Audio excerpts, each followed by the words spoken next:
નમસ્કાર, આપ જોઈ રહ્યા છો ગુજરાત ફર્સ્ટ, સાથે હું છું અમિતા। થોડી વારમાં વડાપ્રધાન નરેન્દ્ર મોદી સોમનાથ આવશે। સોમનાથના ગીતા મંદિર હેલિપેડ ખાતે તેઓ ઉતરણ કરશે। ગીતા મંદિર હેલિપેડથી સોમનાથ મંદિર સુધી રોડ શો યોજાશે। આ રોડ શો દરમિયાન સૂર્ય કિરણ દ્વારા એર શો કરાશે। જામનગર એરફોર્સ દ્વારા સોમનાથ મંદિર પર પુષ્પવર્ષા થશે। હેલિકોપ્ટર થકી આ પુષ્પવર્ષા મંદિર પર કરવામાં આવશે। રોડ શો બાદ પીએમ મોદી સોમનાથ મંદિરમાં પૂજા અર્ચના કરશે। સોમનાથ મંદિરમાં પૂજા કર્યા બાદ પ્રધાનમંત્રી જનસભાને સંબોધન કરશે।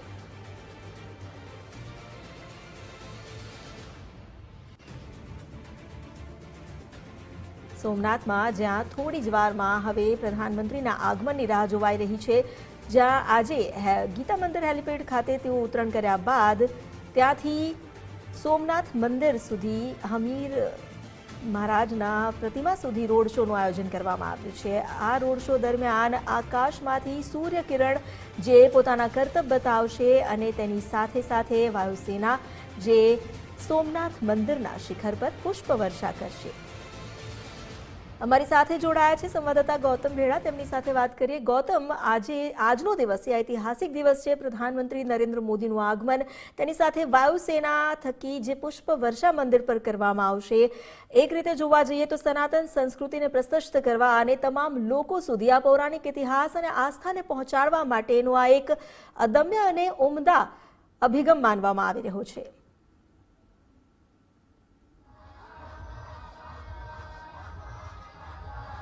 ચોક્કસ સનાતન જે ધર્મ છે તે અતૂટ છે અને એનું મોટામાં મોટું ઉદાહરણ કોઈ હોય તો તે સોમનાથ મહાદેવનું મંદિર છે કે જેને 7 વખત તેનો નાશ કરવાનો પ્રયત્ન કરવામાં આવ્યો, પરંતુ આજે પણ આ સોમનાથ મહાદેવનું મંદિર છે તે અડીખમ છે ને એના જે 1951ની અંદર જ્યારે ફરી એક વખત જે પુનઃસ્થાપન કરવામાં આવ્યું હતું સોમનાથ મંદિરનું, તેના આજે જ્યારે 75 વર્ષ પૂર્ણ થઈ રહ્યા છે, ત્યારે પ્રધાનમંત્રી નરેન્દ્ર મોદી અત્યારે થોડી જ મિનિટોની અંદર સોમનાથ ખાતે પહોંચી રહ્યા છે ને જ્યારે પ્રધાનમંત્રી આવતા હોય તેમનો રોડ શો હોય ત્યારે તમામ લોકો છે અહીંયા પહોંચ્યા છે, તેમાં ભારે ઉત્સાહ છે। શું કહેશો, પ્રધાનમંત્રી આવી રહ્યા છે, કેવી લાગણી છે ને કેવી આતુરતાથી રાહ જોઈ રહ્યા છો?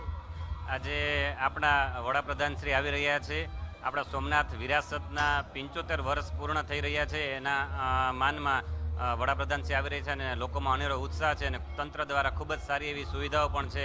અત્યારે ઉનાળાનો સમય છે છતાં પણ ક્યાંય કોઈ કચાશ નથી। પાણીની વ્યવસ્થા, છાશની વ્યવસ્થા, માથે ફુવારાની વ્યવસ્થા, ખૂબ જ લોકોમાં પણ અનેરો ઉત્સાહ છે અને લોકો ઉમટી રહ્યા છે અને હજી પણ લોકો આવી રહ્યા છે અને પીએમ શ્રીને સ્વાગત કરવા માટે આતુરતાપૂર્વક રાહ જોઈ રહ્યા છે।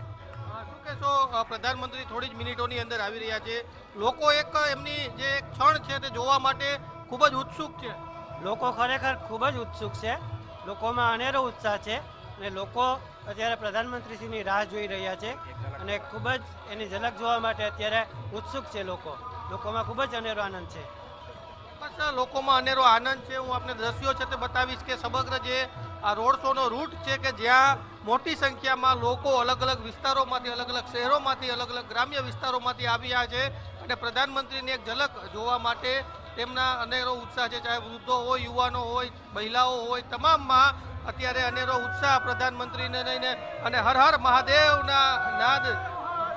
આ પ્રધાનમંત્રી આવે છે હમણાં થોડી મિનિટોની અંદર, કેવો ઉત્સાહ છે? અરે ઉત્સાહની તો તમે વાત જ પૂછોમાં, એવું સાંસ્કૃતિક અને ધાર્મિક વાતાવરણ છે, હિન્દુ સંસ્કૃતિનું એવું વાતાવરણ છે કે એની ન પૂછો વાત, એની કાંઈ વાત જ કરી શકાય એવી નથી। હિન્દુ શું કહેવાય, આખા વિશ્વને જાગૃતિ થાય, સમજાય એ વિશેનો આ મહાન કાર્યક્રમ છે। એટલી સંસ્કૃતિની ઝલક છે કે જે આપે ક્યાંય ન દીઠી હોય, ક્યાંય ભાળી ન હોય એવી અહીંયા પહેલી વાર દર્શન, અને એવો ભાવ છે। અમે આખી રાત જાગીને આવ્યા છીએ અહીંથી 200 કિલોમીટર આગળથી, પણ જરીએ અમને ઊંઘ નથી, કાંઈ નથી, શરીરમાં ઉત્સાહ જ એવો છે કે આ તો સાંસ્કૃતિક કાર્યક્રમ જોયો એટલે અમને ખબર પડી ભારતીય સંસ્કૃતિ હું એની વિશે બહુ મોદી સાહેબનું એવું મહાન પગલું છે। ભોળાનાથ દાદાની એની ઉપર એવી કૃપા વર્ષા કરે। જય ભોળાનાથ, જય સોમનાથના નાદ છે તે અત્યારે લાગી રહ્યા છે અને પ્રધાનમંત્રીની તમામ લોકો આતુરતાથી રાહ જોઈ રહ્યા છે। થોડી જ મિનિટોની અંદર જે પ્રધાનમંત્રીનું જે હેલિકોપ્ટર છે તે અહીંયા લેન્ડ થશે અને ત્યાંથી રોડ શોની શરૂઆત થશે અને રોડ શો નિહાળવા માટે, પ્રધાનમંત્રીની એક ઝલક નિહાળવા માટે ચાહે બાળકો હોય, યુવાનો હોય, વૃદ્ધો હોય, મહિલાઓ હોય, તમામ લોકો આતુરતાથી રાહ જોઈ રહ્યા છે, કેમ કે થોડી જ મિનિટોની અંદર પ્રધાનમંત્રી જ્યારે અહીંયા પહોંચી રહ્યા છે ત્યારે મોટી સંખ્યામાં એક ઝલક જોવા માટે હજુ પણ લોકો મોટી સંખ્યામાં આવી રહ્યા છે ને એક ઝલક જોવા માટે અહીંયા લોકો છેલ્લા ઘણા કલાકોથી પ્રધાનમંત્રીની રાહ જોઈ રહ્યા છે. જી બિલકુલ, એક તરફ પ્રધાનમંત્રીની ઝલક જોવા માટે લોકોનો જમાવડો થયો છે, બીજી તરફ ગૌતમ, અમે લોકોએ જે દ્રશ્યો જોયા તેમાં ઘણા રાજ્યની કલાકૃતિઓ પણ અહીં રજૂ કરવામાં આવી હોય તેવું લાગી રહ્યું છે. જે કલાકારો આવ્યા છે અલગ અલગ સ્થાનથી, તેમની સાથે પણ આપની વાત થઈ હશે, તેમનામાં કેવો ઉત્સાહ જોવા મળી રહ્યો છે અને કેટલા કલાકારો કયા કયા રાજ્યમાંથી આવ્યા છે?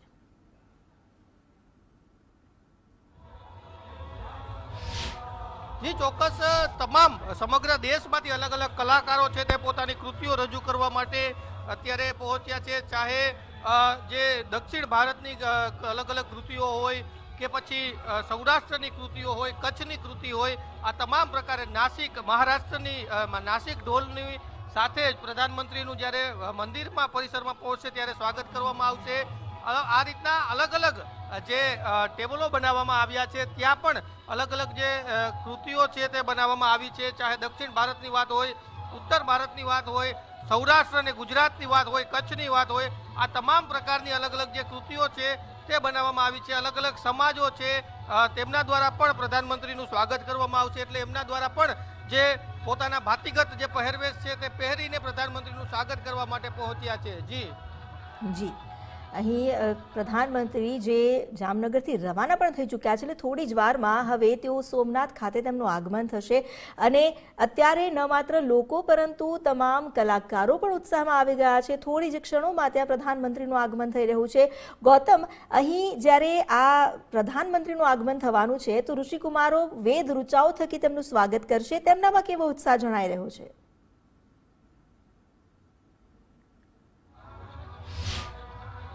ચોક્કસ, થોડી ક્ષણોની અંદર જ્યારે પ્રધાનમંત્રી છે તે અહીંયા પહોંચશે, થોડી મિનિટોની અંદર અહીંયા પહોંચશે, ત્યારબાદ જે રોડ શો છે તેનું આયોજન છે તે રોડ શો પૂર્ણ કર્યા બાદ પ્રધાનમંત્રી છે તે સોમનાથ મંદિર ખાતે પહોંચશે અને સોમનાથ મંદિર ખાતે જે ઋષિકુમારો છે તેમના દ્વારા જે મંત્રોચ્ચાર છે તે કરવામાં આવશે, ડમરું વગાડવામાં આવશે, શંખ વગાડવામાં આવશે ને એ રીતે એક ભવ્ય અને દિવ્ય આખું જે વાતાવરણ છે તે બની જશે અને અન્ય લોકો છે તેમની સાથે પણ આપણે વાત કરીશું. પ્રધાનમંત્રી આવે છે, કેવો ઉત્સાહ છે? બહુ ઉત્સાહ છે. અમે 250 કિલોમીટર થી આવ્યા બોટાદથી. બહુ ઉત્સાહ છે. માહોલ કેવો છે સનાતન ધર્મનો? બહુ સારો, બહુ સરસ. અને મોદી સાહેબ હોય તો સરસ છે. મોદી સાહેબ આવે છે, તમે ક્યારના રાહ જોવો છો? કલાક 1.5 કલાક થઈ રાહ જોઈએ. બધા હિમેન દેવજીભાઈ બધા હારે જ આવ્યા.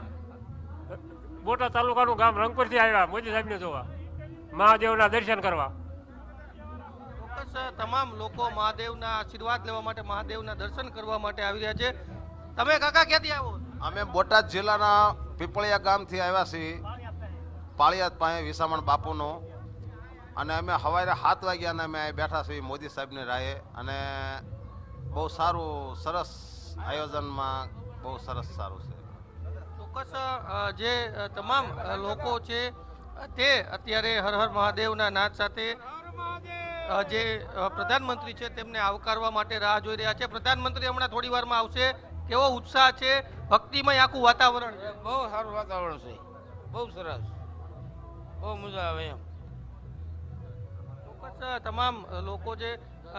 શું કહેશો, પ્રધાનમંત્રી હમણાં થોડી વારમાં આવવાના છે, કેવો ઉત્સાહ છે ઝલક જોવા માટે? બહુ ઝલક સારી છે, હાઈ ક્લાસ. મોદી સાહેબની વાતો ન થાય એવી ઝલક છે, હાઈ ક્લાસ. બહુ કહેવાનું.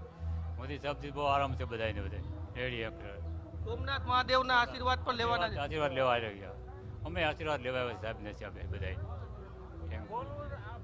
ચોક્કસ, તમામ લોકો અહીંયા જે અલગ અલગ વિસ્તારોની અંદરથી આવ્યા છે, અલગ અલગ જગ્યાએથી આવ્યા છે અને ચાહે બાળકો હોય, વૃદ્ધો હોય, પુરુષો હોય, મહિલાઓ હોય, તમામ અત્યારે પ્રધાનમંત્રીની એક ઝલક જોવા માટે જે રોડ શો છે તે હમણાં થોડી જ મિનિટોની અંદર ત્યારે પ્રધાનમંત્રીનું આગમન થશે ત્યારબાદ શરૂ થશે અને આ પ્રકારનો અનેરો ઉત્સાહ છે. અલગ અલગ કાર્યક્રમો રાખવામાં આવ્યા છે. જે રોડ શો છે તે દરમિયાન પણ અલગ અલગ ટેબલો ગોઠવવામાં આવ્યા છે, જેમાં ભારતના અલગ અલગ રાજ્યોની સંસ્કૃતિ છે તે બતાવવામાં આવે છે. દક્ષિણ ભારત, ઉત્તર ભારત, સૌરાષ્ટ્ર, કચ્છ, તમામ વિસ્તારોની જે અલગ અલગ સંસ્કૃતિઓ છે તે બતાવવામાં આવશે ને ત્યારબાદ જે પ્રધાનમંત્રી છે તે સોમનાથ મંદિર ખાતે પહોંચશે ને ત્યાં ઋષિકુમારો છે તેમના દ્વારા મંત્રોચ્ચાર, શંખ અને જે ડમરું છે તેનાથી પ્રધાનમંત્રીનું સ્વાગત કરવામાં આવશે. પ્રધાનમંત્રી ત્યાં પણ પૂજા કરવાના છે અને ત્યારબાદ જે કળશ છે તેનાથી અભિષેક કરવામાં આવશે અને ત્યારબાદ તેઓ સભા સ્થળ ખાતે પણ પહોંચશે અને મોટી જનસભાને સંબોધશે. જી, આભાર આપનો જાણકારી આપવા માટે. તો સોમનાથનો આ માહોલ જે અત્યારે અતિ ઉત્સાહજનક થઈ ગયો છે. સૌ કોઈ અત્યારે રાહ જોઈ રહ્યા છે પ્રધાનમંત્રી નરેન્દ્ર મોદીના આગમનથી. 200 કિલોમીટર દૂરથી પણ લોકો અહીં આવ્યા છે, એક તરફ સોમનાથ દાદાના દર્શન કરવા અને બીજી તરફ પ્રધાનમંત્રી નરેન્દ્ર મોદીની એક ઝલક જોવા માટે. એટલું જ નહીં, પ્રધાનમંત્રી જ્યારે આ અમૃત મહોત્સવમાં સામેલ થવાના છે તો તેમના સ્વાગત માટે અલગ અલગ કલાકારો અલગ અલગ રાજ્યની સંસ્કૃતિની ઝલક પણ બતાવશે. અહીં દક્ષિણ ભારતના ભરતનાટ્યમ થકી એક કલાકૃતિ રજૂ કરવા માટે પણ એક સ્ટેજ બનાવવામાં આવ્યું છે. બીજી તરફ પશ્ચિમ બંગાળની જે પારંપરિક વેશભૂષા છે તેની સાથે તેની સંસ્કૃતિની પણ ઝલક અહીં જોવા મળશે. પ્રધાનમંત્રી નરેન્દ્ર મોદી જે સમયે રોડ શો કરશે તો રોડ શો દરમિયાન આકાશમાં વાયુસેના પોતાના કર્તવ્ય બતાવી પોતાના શૌર્યગાન થકી સોમનાથ દાદાને પુષ્પાંજલિ અર્પણ કરશે. વાયુસેના પુષ્પ વર્ષા કરશે સોમનાથ મંદિરના શિખર પર. આ મંદિર જે ઉર્જાનું કેન્દ્ર બની રહ્યું છે, આ કળિયુગમાં આસ્થાનું અખંડ સરનામું બની રહ્યું છે અને આજે આ સોમનાથ દાદા જે આદિ જ્યોતિર્લિંગ છે, સોમનાથ મહાદેવનું મંદિર છે, તેનો અમૃત મહોત્સવ યોજાઈ રહ્યો છે. 75 વર્ષ તેના પુનઃનિર્માણને પૂર્ણ થયા છે અને તેને લઈને જ આ ભવ્ય ઉજવણી કરવામાં આવી રહી છે. સોમનાથ દાદાનું આ સ્થાન જે બતાવે છે કે આસ્થા હંમેશા અખંડ રહે છે. આક્રાંતાઓનું ગમે તેટલી વાર આક્રમણ થાય પરંતુ આસ્થા હંમેશા અખંડ રહે છે અને એ અખંડ આસ્થાનું જ પરિણામ છે આજનું આ ભવ્ય સોમનાથ મંદિર. દેશના 12 જ્યોતિર્લિંગ પૈકીનું પ્રથમ જ્યોતિર્લિંગ. ભક્તિ, શક્તિ, સંસ્કૃતિ અને સ્વાભિમાનની મહાગાથા સોમનાથ મહાદેવનું આ ધામ.